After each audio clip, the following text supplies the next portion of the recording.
Jadi di setiap negara, dunia intelijen itu selalu mengawasi negara lain. Jadi misalnya di CIA, di Langley, itu yang mengawasi kebijakan pemerintah Indonesia itu bisa lebih dari 10 doktor ilmu kebijakan ekonomi, psikologi, dan lain sebagainya. Jadi kalau ada kebijakan-kebijakan sebuah pemerintah, terutama Indonesia, dia bisa mereview.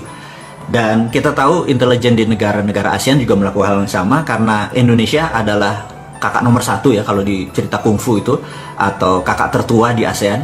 Jadi setiap kebijakan yang dilakukan oleh pemerintah Indonesia pasti dimonitor oleh negara-negara tetangga kita. Jadi saya nggak tahu apakah di Indonesia masih segitu sensitif dunia intelijennya atau dunia shadownya, apakah masih mereview kenapa Filipina kemarin menyatakan mendukung Cina bukan mendukung Amerika.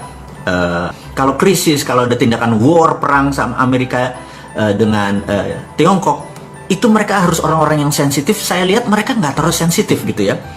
Jadi sementara kata-kata sensitif itu kata-kata yang penting, sehingga saya harus mengingatkan sekali lagi kepada para menteri, bukan para presiden, bukan pada Pak Presiden, bahwa kepada siapapun, para menteri, Anda yang dimarahi oleh Pak Presiden, Anda punya rasa, bener nggak? Saya sarankan Anda mundur kalau Anda yang ditarget oleh Pak Presiden. Atau kalau Anda bukan yang tidak ditarget, tetapi Anda merasa Anda tidak mampu, mundur.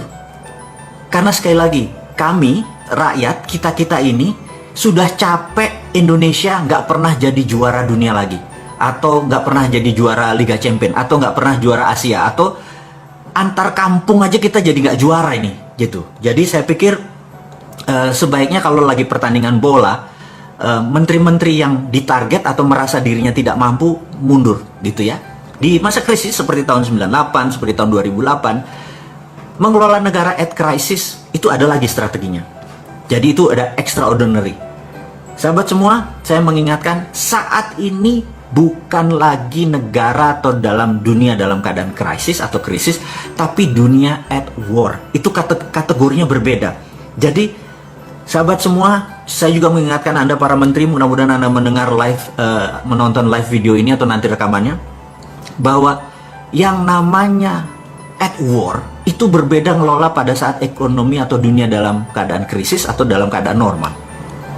Anggaran Menteri Pertahanan di Indonesia, anggaran militernya di Indonesia adalah 135 triliun rupiah, atau kalau didolarkan adalah 9 billion dolar. Indonesia anggaran militernya hanya 9 billion dolar, sementara Amerika dalam 1 tahun nilainya 700 billion. Sahabat semua, saya sekedar mengingatkan bahwa jika seluruh anggaran militer dunia digabung, Tiongkok yang 200 billion, Jepang, Korea Selatan, Australia, semua di total, itu masih lebih banyak anggaran militer Amerika. Dan Amerika memang mendominasi militer, mendominasi.